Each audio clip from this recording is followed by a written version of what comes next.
Hey everybody, Retropie guy here. Today I'm going to do a full demo and review of this Gamepad controller here that I recently purchased off of Amazon. It's a super reliable, super high quality Gamepad controller. So what we're going to do today is I'm going to give you a brief tour of all the button functions and features of this controller. I'm going to show you how to set it up with Retropie, and we'll also jump into a gameplay demo just to demo this and show you exactly how it functions. And then we'll jump out and we'll talk about what I liked and what I didn't like about this particular controller. As you can see here, we'll go through the different button configurations on here. So we have a standard 4-button configuration of A, B, X, and Y here. We have dual analog sticks, both of which do have the nice button function. So if you press down both of these, you can hear it clicking down. We also have the D-pad here, which is really nicely done. It has a nice smooth flow to it, so I'm really happy with all of that. We have some additional buttons here. So we have the plus button here, which is our start button, the minus, which is our select button. We have a turbo button here, and we have a home button here.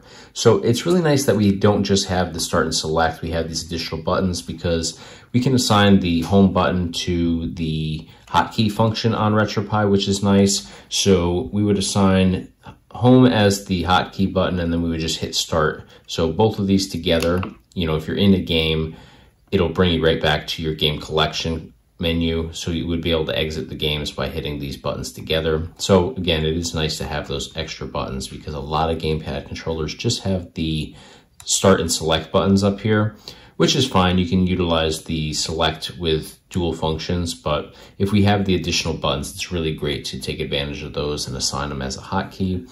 Up at the top, we do have our typical shoulder and trigger buttons. It's nicely laid out here. It actually has the trigger buttons very similar to that of the PlayStation 5.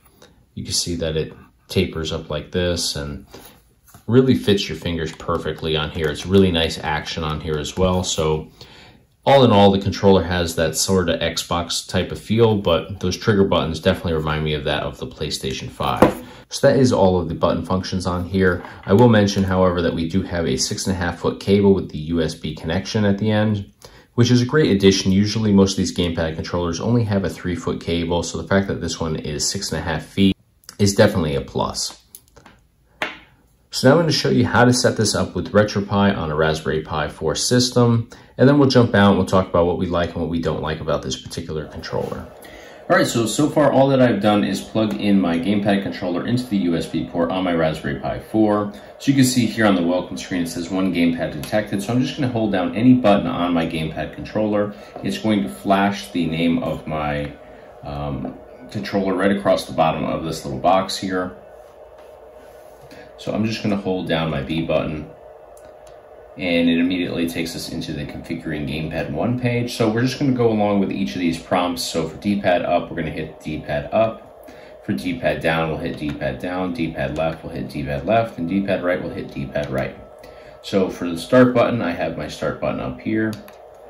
For select, it's the same thing on the other side. And for the A button, we'll hit the A button. B button, we'll hit the B button. X button will hit the X button, and Y button will hit the Y button. Left shoulder, we're going to hit the left shoulder up here at the top.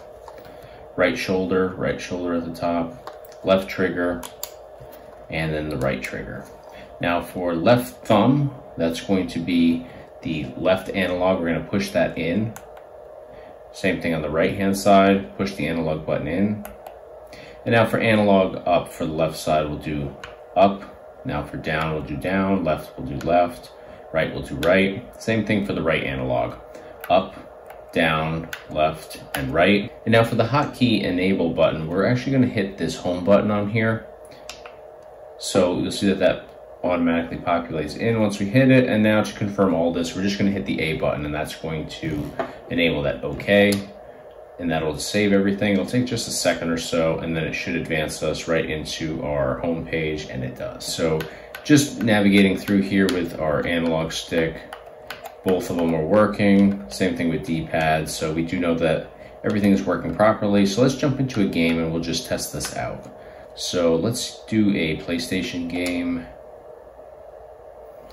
And let's see, what's a good one? Let's jump into Tekken 3 just because that is a quick one to get into. All right, so I'm just gonna jump into arcade mode here.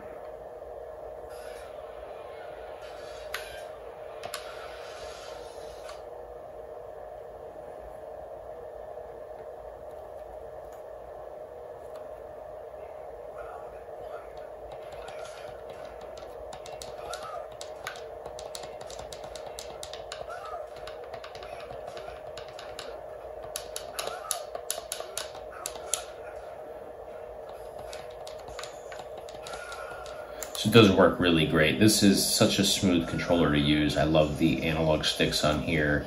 Button functionality is just perfect. Really nice feedback on everything so far. So I really just couldn't be happier.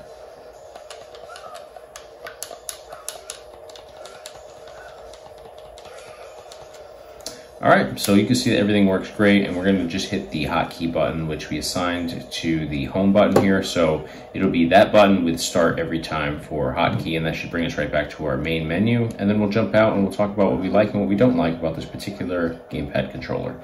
All right, so now that I showed you around this controller, I also showed you how to set it up on Retropie, how to map it, and I also jumped into a gameplay demo just to show you exactly how it functions in games. It's time to talk about what I like and what I don't like about this particular gamepad controller.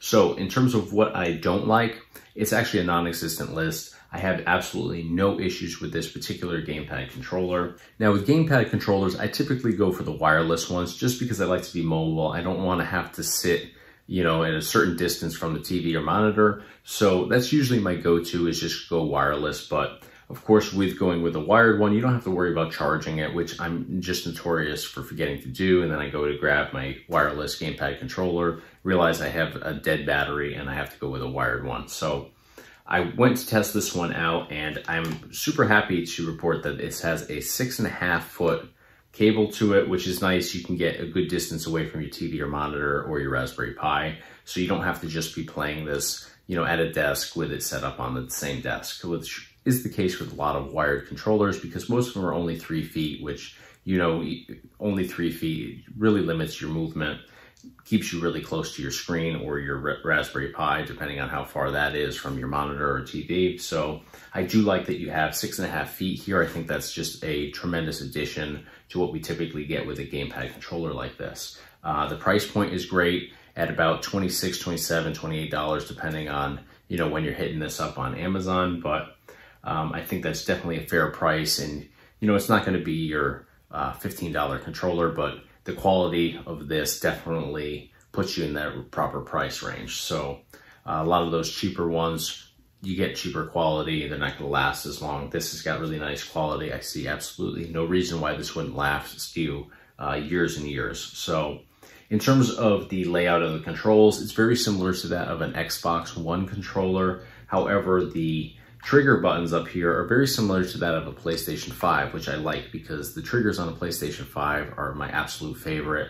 They just are a little bit better sculpted to your fingers. I think that your fingers just grip on them a lot better than that of the typical Xbox One controllers. So I like that it kind of combined the two controllers. It combined actually everything that I like about the Xbox controller with everything that I like about the PlayStation 5 controller. So I couldn't be happier about that. We have those extra buttons up here, which are great for Retropie because we can assign those to specifically the home button. We can assign to the hotkey function on Retropie, which is nice. We don't have to, you know, assign dual functions to the select button, which I think is just nice to be able to take it, you know, advantage of those extra buttons. Now there is the turbo button here, which we don't need to actually assign in the initial mapping, but we can utilize that in RetroArch when we go into certain games and we, you know, kind of tweak the mapping for individual games that, you know, maybe have a function button that you want to use it as, or you can use it as something else too. So it just gives us that additional option there.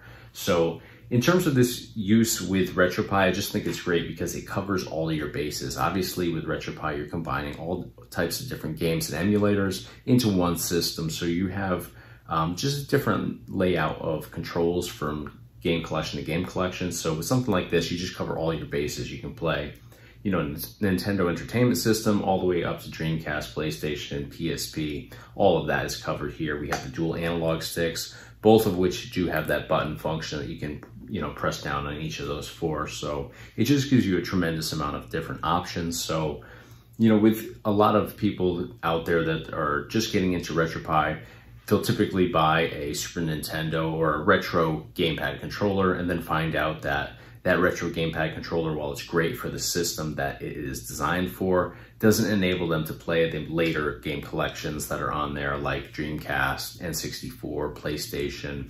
So something like this just covers all your bases, and I think that that is the greatest value to this, you know, being paired with Retropie. So Couldn't be happier with this product. I'll put a direct link in the description below where you can click that link, jump over to Amazon and make the purchase if you're looking for a wired gamepad controller like this. I really just don't have enough nice things to say about this. There's so many out there that are just poor quality, and you take them out of the box and you're instantly regretting the purchase because yeah, it's maybe $5 cheaper, but for the extra $5, you're gonna get a lot more years of use out of this than those cheaper ones. So definitely check it out if you're in the market to buy one of these. The 6.5-foot cable on here is definitely a great addition. So definitely don't hesitate to pick up one of these on Amazon.